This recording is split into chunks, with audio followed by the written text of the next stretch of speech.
గ్రంథంలో ఒక మాటను రాస్తాడు.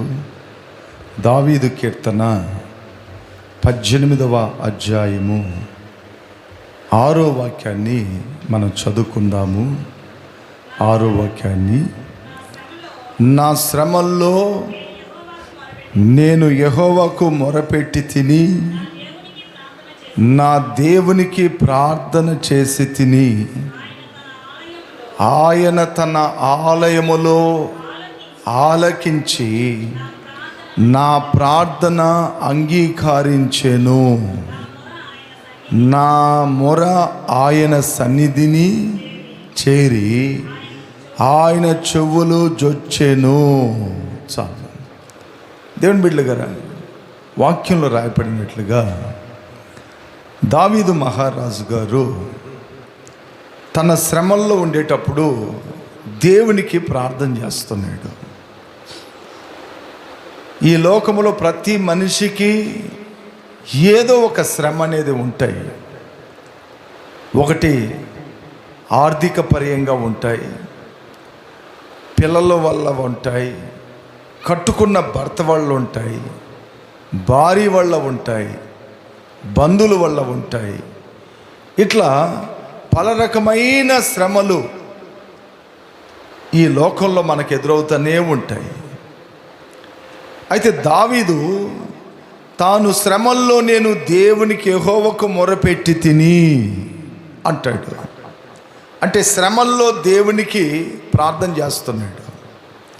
మనకేదైనా శ్రమ వచ్చిందనుకోండి, ఆ శ్రమను మనం నలుగురితో చెప్పుకుంటాం. నాకు ఇంత కష్టం ఉంది, నాకు ఇన్ని బాధలు ఉన్నాయి, నాకు ఇన్ని అప్పులు ఉన్నాయి, నాకింత రోగం ఉంది, నా మాట ఎవరు వినటం లేదు, నా పరిస్థితులు ఇలాగ ఉన్నాయి అట్లని చెప్పి వాళ్ళతో వీళ్ళతో పంచుకుంటూ ఉంటాం మనం. అయితే దావీదు మహారాజు అలా కాదు. ఆయన శ్రమల్లో ఉండేటప్పుడు తన శ్రమ గురించి ఎవరి దగ్గర మొరపెడుతున్నాడంటే, యెహోవాకు నేను మొరపెట్టి తిని, నా దేవా నేను శ్రమల్లో ఉన్నాను, నా ప్రభువా నేను కష్టాల్లో ఉన్నాను అట్లని దేవునికి ప్రార్థన చేస్తున్నాడు. ఆయన శ్రమ ఏందో అక్కడ మనం చదువుతాం. చూడండి, లేఖనాల్లో 3వ వాక్యాన్ని చదవండి. అదే 18:3, కీర్తినుడైన యెహోవాకు నేను మొరపెట్టగా ఆయన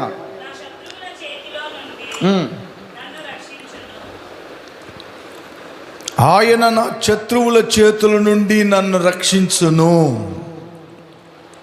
దావీదుకి ఎందుకు శ్రమలు వచ్చినాయంటే, తన చుట్టూ శత్రువులు ఉన్నారు. ఎవరున్నారు? బైబిల్ రాయబడి ఉంది, నీ ఇంటి వారే నీకు శత్రువులు. ఒక పక్క అపవాది ఒక శత్రువు అయితే, సాతాండుగాడు ఒక శత్రువు అయితే, మన ఇంటి వారే మనకు శత్రువులు అంట. అట్ల తర్వాత మరొక మాట కూడా చెప్పగలుగుతాను నేను. మన శరీరం మనకు ఒక శత్రువు, మన శరీరము మనకు ఒక శత్రువు. అది ఈ శత్రువు కోరిందల్లా కావాలంటుంది, చూసిందల్లా కావాలంటుంది. ఈ శరీరం ఒక శత్రువు మనకి. దేవుని బిడ్డలారా బాగా గమనించండి, తన శత్రువుల చేతి నుండి నన్ను రక్షిస్తాడని దావీదు అంటున్నారు. అప్పుడు దండిగా శత్రువులు ఉంటే సంతోషం కలుగుతుందా? కలగదు.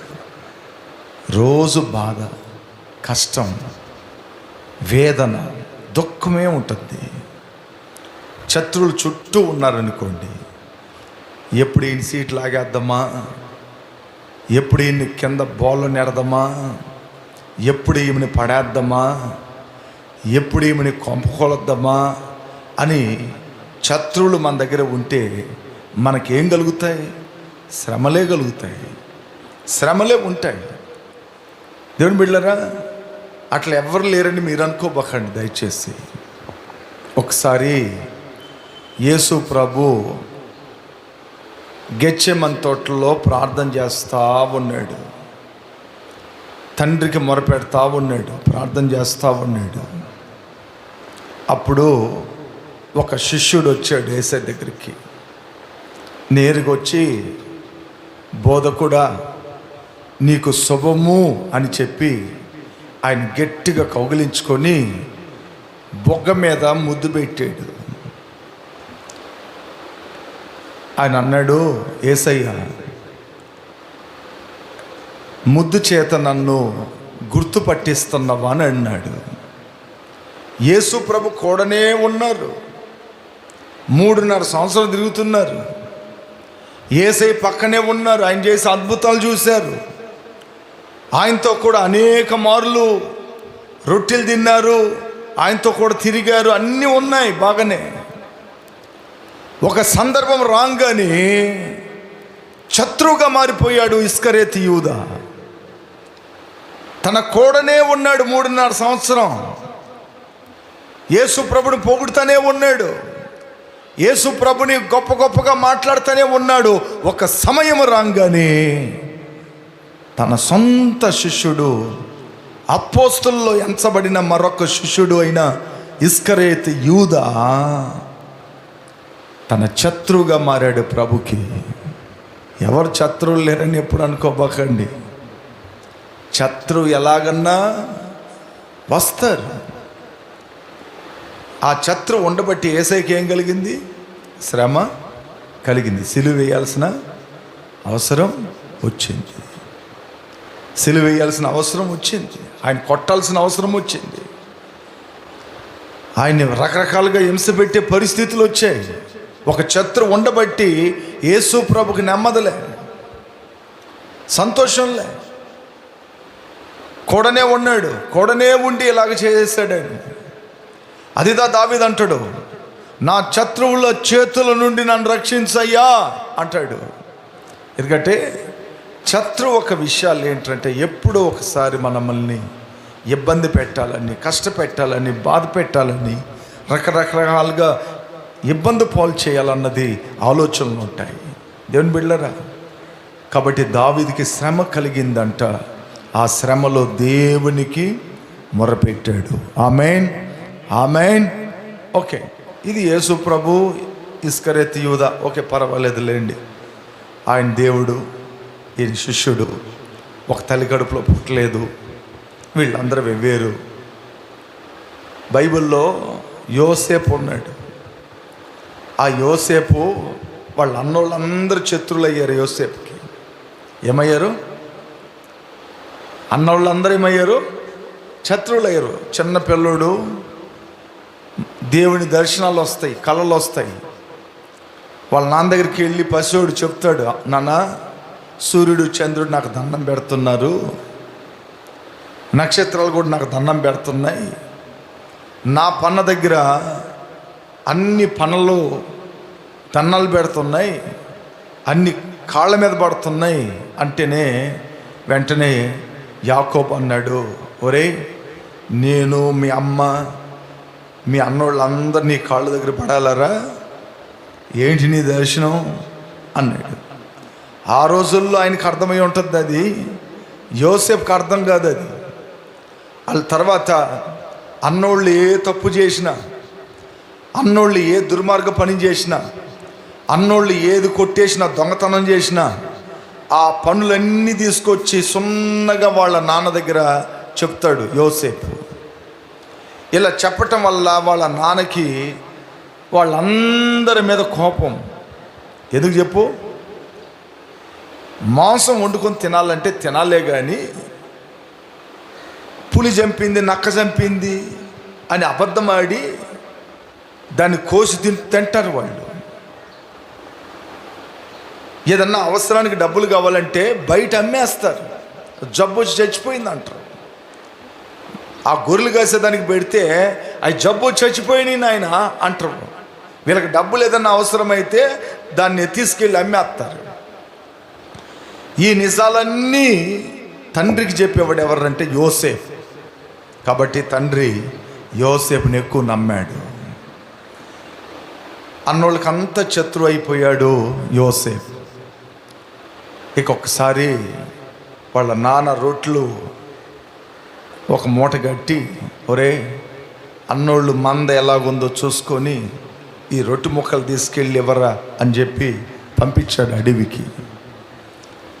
ఈయన వెళ్తా వెళ్తా వెళ్తా ఈ చిన్నోడు వెళ్తా ఉంటే దూరం నుండి చూశారు అన్నోళ్ళు. చూసి, ఇదిగోరా వస్తున్నాడు, మన మీద నాయన దగ్గర ఏమేమో లేనిపోయినాయని చెప్పాడు, ఏమేమో చెప్పి మాట్లాడాడు వీడు, కాబట్టి వీడిని అంతు తెలుసుకోవాలి ఈరోజు మనం అట్లని చెప్పి బాగా చితకగొట్టి నీళ్లు లేని బావిలో ఇసురుకొట్టారు. ఇవన్నీ ఆదికాండంలో ఉన్నాయి. నీళ్లు లేని బావిలో ఇసురు కొట్టారు. రాత్రి అంతా అన్నా పైకి ఎత్తండి అన్నా, నన్ను పైకి లేపండి అన్నా, భయంగా ఉంది, చీకటిగా ఉంది అట్టని అరిస్తే దాంట్లో ఒకడు అంటాడు, ఒక అన్న, వాడు కేకలు తట్టుకోలేకపోతున్నాను, ఇంత గులక బండ తీసి వాడు నెత్తి మీద నేస్తే దెబ్బకు జొస్తాడు కదా.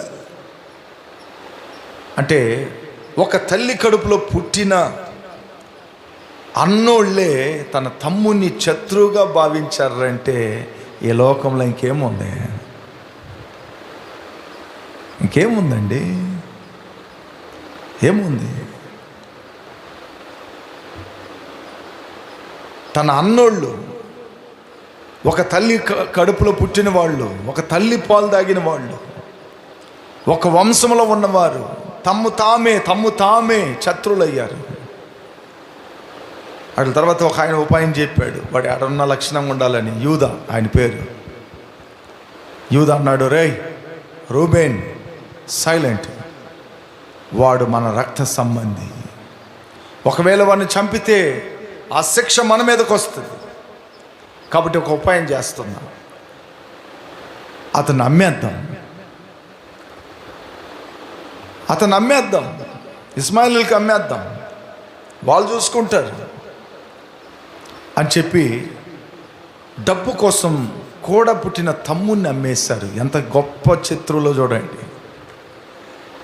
ఏంటండి మనకు నలుమూలల్లో శ్రమ ఎట్టొస్తుంది అంటే, మన సరుకులన్నీ మంచిగా ఉంటే బాగుంటుంది, మన సరుకులన్నీ కూడా చెట్టగా ఉంటే, రకరకాలుగా ఉంటే, వేరే వేరే ఉద్దేశాల్లో ఉంటే శత్రువులు మనకి ఎప్పుడు కూడా ఉంటూనే ఉంటారు. దేవుని బిడ్డలారా బాగా గమనించండి. ఒకసారి ముగ్గురు దొంగోళ్ళు కలిసి ఒక ఇంటిని దోచుకున్నారు. దానికి ముందు వాళ్ళ మాట ఏంటంటే, ఎంత వస్తే అంత మనం ముగ్గురు పంచుకోవాలి. ఏమన్నారు? ఆ బంగారైనా డబ్బు అయినా ఆ ఇంట్లో కొల్లగొట్టాం కదా మనం, ఎంత వస్తే అంత మనం ఏం చేసుకోవాలా? పంచుకోవాలా, అందరికి న్యాయంగా అని. ఇక తర్వాత ఇంటిని దోచుకున్నారు, డబ్బు బంగారు దోచుకున్నారు. దోచుకొని నెమ్మదిగా ఒక దిక్కన కూర్చొని ఒకరొకరు వాటా వేసుకుంటున్నారు. వాళ్ళ పొంగుని వాటా వేసుకుంటున్నారు. వేసుకునేటప్పుడు ఒకరి దగ్గర చెప్పారు, ఒరే మధ్యాహ్నం అయింది, మరి అన్నం తీసుకురా, మనం అన్నం తినేసి ఇక్కడి నుంచి మనకి వచ్చిన ఈ వంతు, ఈ వాటాలన్నీ తీసుకొని వెళ్ళిపోదాం అన్నారు. సరే వీడు నేరుగా పోయాడు. వీడు పోతా ఉండేటప్పుడు వీళ్ళిద్దరూ ఈ వాటాలు వేస్తాలే, వీళ్ళిద్దరూ ఏం ఆలోచన చేసుకున్నారంటే, వాడికి ఎందుకు రయ్యాల మనమా, వాడు ఇక్కడికి రాగానే ఒక పెద్ద కర్ర తీసి తలకాయ బాగా కొట్టినామనుకో, వాడు చచ్చిపోతాడు. ఈ మనం దొంగతనం చేసుకున్న ఈ రెండు భాగాలు చేసుకుందాం మనం, వాడు వాటా కూడా మనకే వస్తుంది. ఎంత తెలివి కళ్ళలో చూడండి. వాడేం చేశాడు తెలుసా?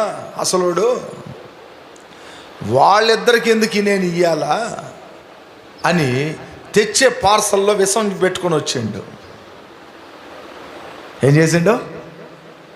అక్కడి నుంచి వచ్చే పార్సల్లో విషం కలిపి తెచ్చాడు. ఇక నేరుగా వీళ్ళిద్దరు తిన్నారా, ఫస్ట్ రాగానే వాడిని కొట్టారు, వాడు చచ్చాడు. వీళ్ళిద్దరు తిని వీళ్ళిద్దరు చచ్చారు.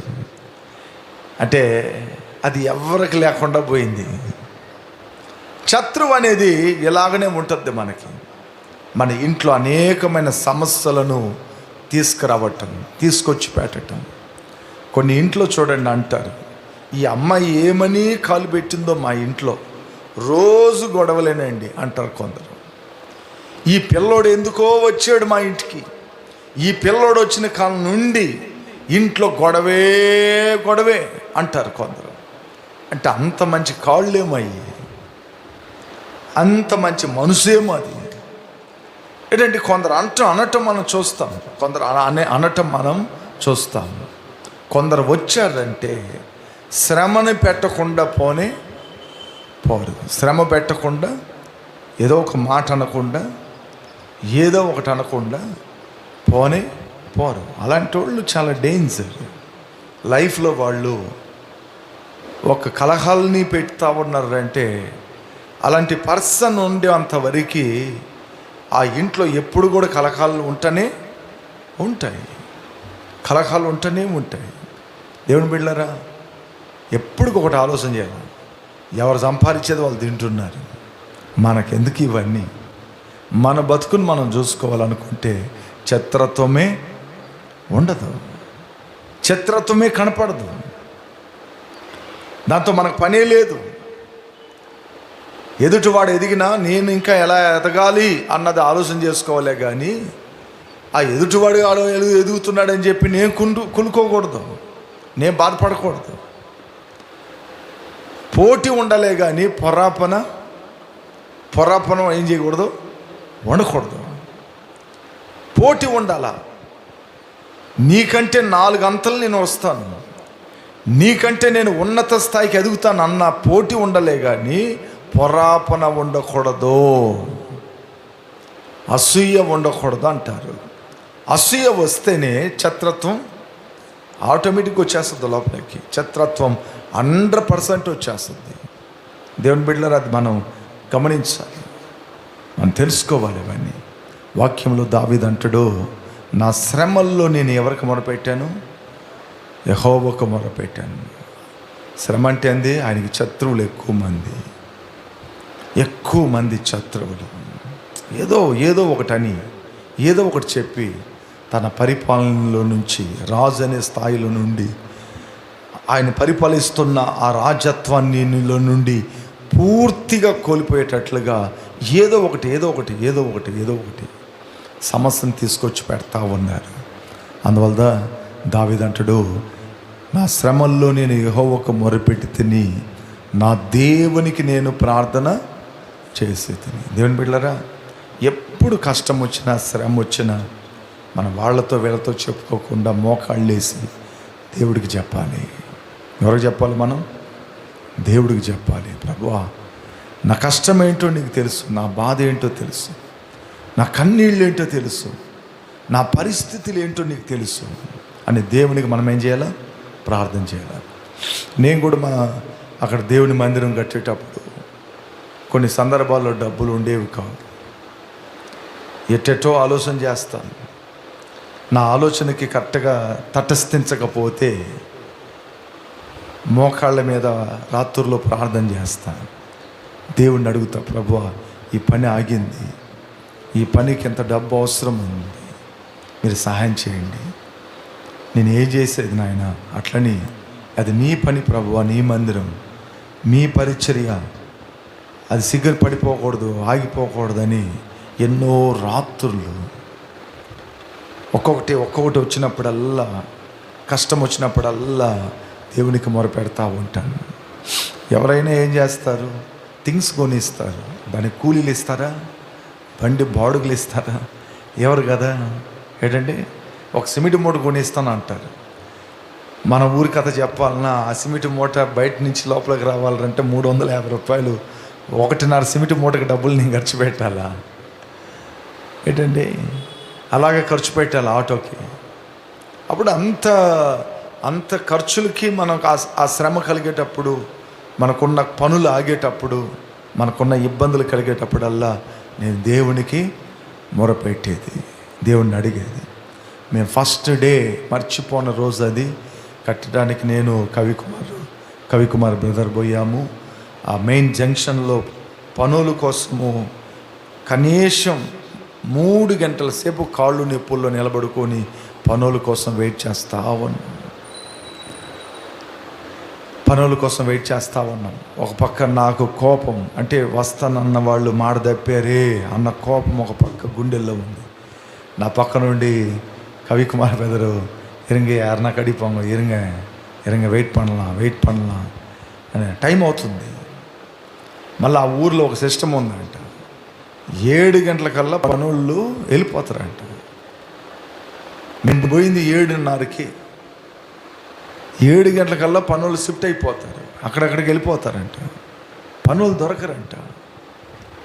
3 గంటల సేపు వెయిట్ చేస్తే 10 గంటలో 10:30కో మనుషులు దొరికితే 4 తీసుకెళ్ళి ఆ పనిని ప్రారంభించాను. అప్పుడు చూడండి ఎంత శ్రమ అది. అక్కడే రోడ్లో నిలబడుకొని ప్రార్థనలు చేశాను, దేవా ఎవరినన్నా ఒకరిని నడిపించు, తీసుకురా అట్లని. ఈ టైల్స్ వేసేటప్పుడు కూడా ఒక మార్వాడీస్ వస్తానని చెప్పాడు. నేను ఇక్కడి నుంచి చెన్నై నుంచి బయలుదేరిన అతని కోసం ఎర్లీ మార్నింగ్ ఉన్నా అక్కడ. వరంజీ అంటుండే రానేలా ఆ రోజు టైల్స్ పని అట్నే ఆగిపోయింది. నేను అంత డబ్బు ఖర్చు పెట్టుకొని నిద్ర చంపుకొని అతను కూలి చేతిలో పట్టుకొని ప్రయాణాలు చేసుకుంటూ అనారోగ్యాన్ని చూడకుండా ప్రయాణాలు చేస్తా అక్కడ పోయి చేరుకుంటే వరంజీ అన్నాడు. అంతే 10:30 అయింది, స్విచ్ ఆఫ్ ఫోన్. పంపించిన పాస్టర్ గారు బెత్తరపోయిండు. అతను పంపించేలా పాస్టర్ గారు ఆయన అన్నాడు, వాడు ఏంది ఇట్లా చేసేసాడని. ఇట్లా అనేక సందర్భాల్లో మనకి శ్రమ కలిగేటప్పుడల్లా దేవునికే మొరపెడతా వచ్చినాను. ఆమేన్, హల్లెలూయా. నా దేవునికి ప్రార్థన చేసి తిని. అప్పుడు మనం దేవునికి ఏం చేయాలి? ప్రార్థన చేయాలి, దేవుని అడగాల. అది ఎక్కడ నీ వాక్యంలో రాయపడిందో చూడండి. ఆయన తన ఆలయములో ఆలకించి నా ప్రార్థన అంగీకరించెను. దేవుని మందిరములో మనం ఏం చేయాలా? ప్రార్థన చేయాలి. బాగా ఆలోచన చేయండి. చాలామంది ఆదివారం ఒక్కరోజుతో చర్చికి పోతారు, కొంతమంది అయితే క్రిస్మస్కి పోతారు, ఇంకొంతమంది ఏం చేస్తారంటే ఈస్టర్కి పోతారు, గుడ్ ఫ్రైడేకి పోతారు. ఒక ఆమె అంటుంది, నూతన సంవత్సరం ఒక్కరోజుకి వస్తే చాలయ్యా సంఘానికి అంటుంది. ఆ సంవత్సరం అంతా ఆమెకు ఆశీర్వాదం వస్తుంది అంట. అలాంటి వాళ్ళు కూడా ఉన్నారు, ఇంకా అలాంటి వాళ్ళు కూడా ఉన్నారు. ఈ మధ్యలో ఒక ట్రెండ్ని చూశాను నేను, భోజనాలు వేస్తే వెళ్తామయ్యా అని. ఏంటి భోజనాలు పెడితే వస్తామయ్యా, అలాంటి ఒక ట్రెండ్లో ఉంటాయి ఇప్పుడు ఈ కాలాన్ని బట్టి. ఇక్కడ రాయపడి ఉంది, ఆయన తన ఆలయములో ఆలకించి నా ప్రార్థన అంగీకరించెను. మన దేవుని మందిరానికి వెళ్ళి ప్రార్థన చేసే అలవాట్లు మనకు ఉండాలి. బైబిల్లో మీరు కానీ గమనిస్తే 3 గంటలకి ప్రార్థన సమయం అంట. 3 గంటలకి ప్రార్థన సమయం. పేతురు యోహాను దేవుని మందిరంలోకి వెళ్తున్నారు అక్కడ. అప్పుడు 3 గంటలకి ప్రార్థన సమయాలు ఉన్నాయి బైబిల్లో. దానియేలు ఒక రోజుకి 3 మారు ప్రార్థన చేస్తాడంట, ఉదయము, మధ్యాహ్నము, సాయంత్రం. దావీదు ఒక రోజుకి 7 మార్లు దేవుని స్తుతిస్తాడంట. ఒక సీఎంగా ఉండే ఆయన 7 సార్లు దేవుడికి కేటాయిస్తున్నాడు దేవుని స్తుతించటానికి, ఆరాధించటానికి. ఎవ్రీ డే ప్రతిరోజు దేవుని 7 మార్లు స్తుతిస్తాడంట. ఇప్పుడు ఆలోచన చేయండి ఇవన్నీ. అప్పుడు ఆయన మందిరంలోకి మనం వెళ్ళి ఏం చేయాలా? ప్రార్థన చేయాలి, ఆయన మందిరంలోకి వెళ్ళాలి. బైబిల్లో జక్కయ్య ఉన్నాడు కదా, సకరయ్య అంటారు తమిళ్. జక్కయ్య కాదు, జక్రయ్య. ఎలిజబెత్ ఇంటి ఆయన నేరుగా మందిరం లోపలికి పోయాడు. ప్రార్థన చేస్తూ ఉంటే దేవదూత వచ్చి నిలబడింది. జక్రయ్య, ఒక చక్కటి బిడ్డని ఇవ్వబోతున్నా అని అనుకున్నాడు. పండు మొసలోని, నా భార్య పండు మొసలిది, మాకేంటి పిల్లలు పుట్టడం ఏంటి? అదేమో నాకు తెలియదు. దేవుడు చెప్పమన్నాడు, చెప్తున్నా నీకు. అతనికి యోహానని పేరు పెట్టు. ఆయనకి డౌట్ వచ్చి ఇది ఎట్లా నేను నమ్ముతా, ఇది ఎట్లా నేను నమ్ముతాను అని చెప్పాడు. చూడండి, నోరు పడిపోయింది. ఏం పడింది? నోరు పడిపోయింది ఆయనకి. మరలా అతను పుట్టిన తర్వాత పేరు పెట్టేటప్పుడు వాళ్ళ సొంత వాళ్ళందరూ వచ్చారు కదా, వాళ్ళందరూ అన్నారు, రే నీ పేరు పెడతారు, నీకు వయసు అయిపోయింది కదా, నీ పేరు వీడు గుర్తుగా పెడతా అట్టని వాళ్ళ సొంత వాళ్ళు అంట. సరే మీ నాయన పేరు పెడతా. సరే మీ ఆవిడ పక్కన ఎవరి పేరన్నా పెడతా, ఇనిషియల్గా ఏదన్నా ఒకటి అంటుంటా, ఎందుకంటే మాటలు లేవు. అట్ల తర్వాత ఒక స్లేట్ తీసుకురా అన్నాడు, ఒక పలక బలపం తీసుకురా అన్నాడు. దాని మీద రాసి చూపించాడు. దేవుడు చెప్పింది ఈ పేరే, యోహాన్ అని. ఆయనకి ఎంత భాగ్యం ఏడ దొరికింది? దేవుని మందిరానికి పోబట్టి దొరికింది. దేవుని బిడ్డలారా, ఆ ఫలం దొరికింది. అన్న దేవుని మందిరానికి వెళ్ళి ప్రార్థన చేయబట్టి ఆమె గర్భఫలం దొరికింది. ఎవరైతే దేవుని మందిరానికి పోయి ప్రార్థన చేస్తారో వారి ప్రార్థనలు దేవుడు ఏం చేస్తాడు? వింటాడు. అందువల్ల ప్రభు ఒక మాట చెప్పాడు బైబిల్లో, నా మందిరం సకల జనులకు ప్రార్థనా మందిరం అనబడును అన్నాడు. అప్పుడు ఆ ప్రార్థనా మందిరానికి పోయి అలవాట్లు మన దగ్గర ఉండాలి కదా. ఏంటండి? ఆ ప్రార్థన మందిరానికి పోయి అలవాట్లు ఉండాలి మన దగ్గర. మన దేవుడు మన శ్రమల నుంచి తప్పించాలంటే, మన ప్రార్థన వినాలంటే దేవుని మందిరాన్ని ఎడబాయకుండా ఉండాలి. మనం ప్రతిదానికి మందిరం మీద కొందరు ఇది అవుతారు కదండి, కొందరు అలుగుతారు. ఒక ఆయన అయితే, ఏందయ్యా ప్రార్థనకు రావటం లేదని ఒక పాస్టర్ గారు అడిగిండు. నేను పోయిన నెలలో వస్తే నువ్వు నాకు పాట ఇచ్చినవా? పాట ఈలేదే. పాట కోసమయ్యా నువ్వు దేవుని మందిరానికి రాకుండా అలిగావా? ఇట్లా అలుగుడును బట్టి, కోపతాపాలు బట్టి, ఏంటండి చిన్న చిన్న పిల్లల శాస్త్రాలను బట్టి కొందరు దేవునికి దూరం అయిపోతూ ఉంటారు. అందువల్ల అపోస్తలుడైన పౌలు గారు వాక్యంలో అంటాడు, ఒరేయ్ బాబులరా మీకు దండం పెడతాండ్రా, ఇంకా పాలు దాగబాకండ్రా, వయసు పెరిగింది, కొద్దిగా మంచి బలమైన ఆహారంగా అన్నం తినండిరా, పాలు తాగుతారేంట్రా పసిపిల్లలారా అటని బైబిల్లో పలసానులు చెబుతాడు. అంటే దాని అర్థం ఏంటంటే, ఇంకా బలముగా దేవుని వాక్యం తెలుసుకుండ్రా.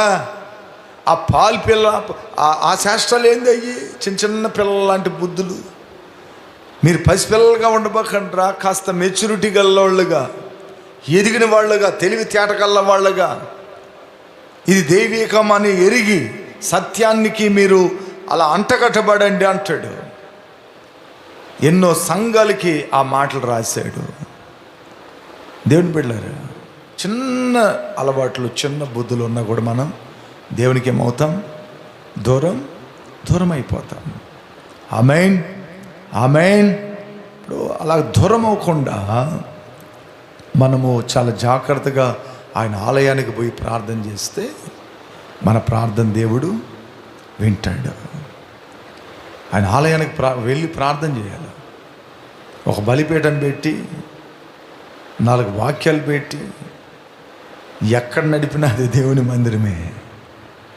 ఏంటంటే ఎక్కడ ప్రభు ప్రకటించబడుతున్నాడో, ఎక్కడ దేవుని మాటలు వినపడుతున్నాయో, ఆరాధన ఎక్కడ ఉందో, ప్రార్థనలు ఎక్కడ జరుగుతాయో అది దేవుని మందిరమే.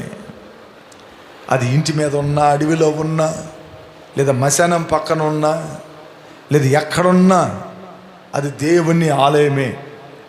ఇంకా మీకు అర్థమయ్యేటట్టు ఇంకోటి కూడా చెప్తాను నేను. యాకోబు వాళ్ళ నాయన్ని ఏమారిచ్చి, వాళ్ళ అన్నయ్యని ఏమారిచ్చి భయపడి వెళ్తా ఉంటాడు. రాత్రి అయిపోయింది, చీకటి పడిపోయింది. ఒక రాయి ఒకటి తీసుకొని తల్లగడ్డగా పెట్టుకొని పండుకొని నిద్రపోతూ ఉంటే అతని స్వప్నంలో ఒక నిచ్చెన ఆకాశమంత పొడవున వేయబడి దేవదూతలు ఎక్కటము దిగటము చూస్తున్నాడు. అలా చూసిన తర్వాత అక్కడి నుంచి దేవుడు మాట్లాడతాడు యాకోబుతో కూడా. యాకోబుని ఆశీర్వదించే విషయాలు మాట్లాడతాడు. మాట్లాడిన తర్వాత ఉలికిపడి లెగస్తాడు, పైకి ఉలికిపడి లెగస్తాడు. ఒరే, ఈ స్థలము అడవి, మరి ఇదేంది అని అక్కడ పేరు పెడతాడు. ఇది బేతేల్, ఇది దేవుని మందిరము తప్ప మరొకటి కాదు అట్లని అంటాడు ఆయన నోటి ద్వారా. అడవిలో ఏంట్రా మందిరం? అడవిలో ఏంటి మందిరం? నలుగురు ఉన్న చోట కదా మందిరం ఉండాలి. అడవిలో ఏంటి మందిరం? ప్రభు సన్నిధి ఎక్కడ ఉంటుందో అక్కడ దేవుని మందిరం ఉంటుంది. ఆమేన్, హల్లెలూయా. మీకు అర్థమవులని చెప్తున్నా. ఇవన్నీ వాక్యాన్ని ఒక కోణంలో అర్థం చేసుకోకూడదు, రెండు కోణాలు ఉన్నాయి. కాబట్టి దేవుని మందిరానికి వెళ్ళి మనం ప్రార్థన చేస్తే మన ప్రార్థన అంగీకరించును. నా ప్రార్థన అంగీకరించెను, నా మొర ఆయన సన్నిధిన చేరి ఆయన చెవుల్లో జొచ్చెను. ప్రార్థన చేస్తే దేవుడికి వినపడాలి, దేవుడు ఆలకించాలి. దేవుడు ఎవరు ప్రార్థన వింటాడని బైబిల్లో ఉంది. దీనుడిని ప్రార్థన, తగ్గించుకొని ప్రార్థన చేసుకునే వాళ్ళ ప్రార్థన వింటాడంట.